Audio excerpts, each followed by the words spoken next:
आताच मराठा समाज अनेक समाजाची आंदोलनं सुरू झाली. मग 70 वर्ष प्रस्थापित मराठा सत्तेवरती होती. ते काय गांजा वडत होते, ते काय गोट्या खेळत होते. 70 वर्षामध्ये प्रस्थापित मराठ्यांनी मराठ्याला आरक्षण का दिलं नाही?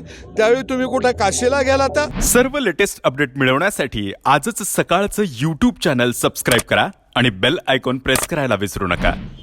मराठा समाजाचा आरक्षणाचा जो प्रश्न आहे त्या प्रश्नाच्या मुळाशी जाणं खरं महत्त्वाचं आहे, परंतु दुर्दैवानं त्या मुळाशी कोण जायला तयार नाही.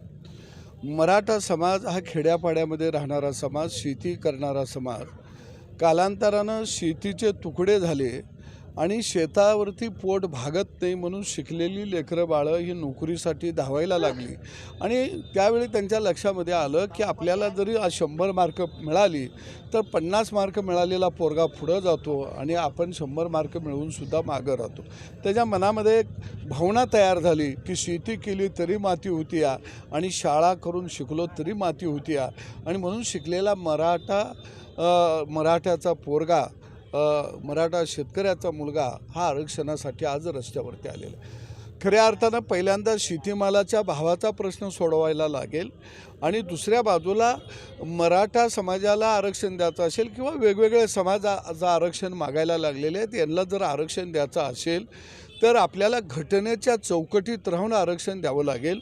मुळामध्ये मराठा समाज हा मागासलेला आहे हे गायकवाड समितीनं सिद्ध केल्यानंतर त्यावेळच्या तत्कालीन सरकारनं देवेंद्र फडणवीसच्या आरक्षण दिलेलं होतं. उच्च न्यायालयामध्ये आरक्षण टिकलेलं होतं, सर्वोच्च न्यायालयामध्ये आरक्षण टिकलेलं होतं. पण त्यानंतर आघाडी सरकारच्या काळामध्ये ज्या पद्धतीनं भूमिका घेतली पाहिजे होती ती भूमिका त्या ठिकाणी घेतली गेली नाही.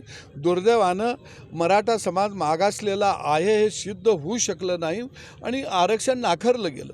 त्याच्यानंतर आपल्यासमोर आता काय पर्याय आहेत?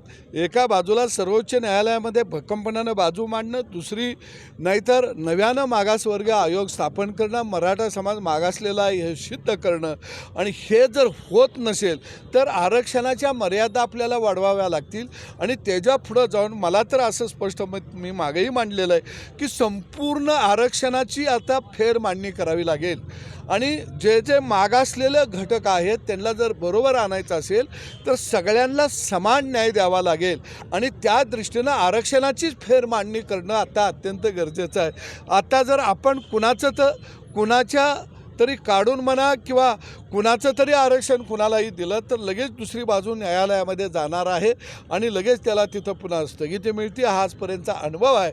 त्यामुळं मला वाटतं की घाईनं हा प्रश्न सुटण्यासारखा नाही आहे. याला आपण वैचारिक पातळीवरती हा प्रश्न आपल्याला निश्चितपणानं हाताळावा लागेल. परंतु दुर्दैवानं महाराष्ट्रामध्ये जातीच्या राजकारणाचं पीक उधंड आलेलं आहे. प्रत्येकजण आपली जात काकत मारून धावायला लागलेला आहे. राजकारणाच्या या पटलावरती आपली जात श्रेष्ठ दाखवून आपल्याला काय मिळेल का या भावनेने काही लोक पळायला लागलेले आहेत. परंतु यातून हे प्रश्न सुटणार नाहीत, तर हे प्रश्न जटिल बनत जाणार आहेत. आणि आत्ताच मराठा समाज अनेक समाजाची आंदोलनं सुरू झाली. मग 70 वर्ष प्रस्थापित मराठा सत्तेवरती होती. ते काय गांजा वडत होते, ते काय गोट्या खेळत होते. 70 वर्षामध्ये प्रस्थापित मराठ्यांनी मराठ्याला आरक्षण का दिलं नाही? त्यावेळी तुम्ही कुठं काशीला गेला तर?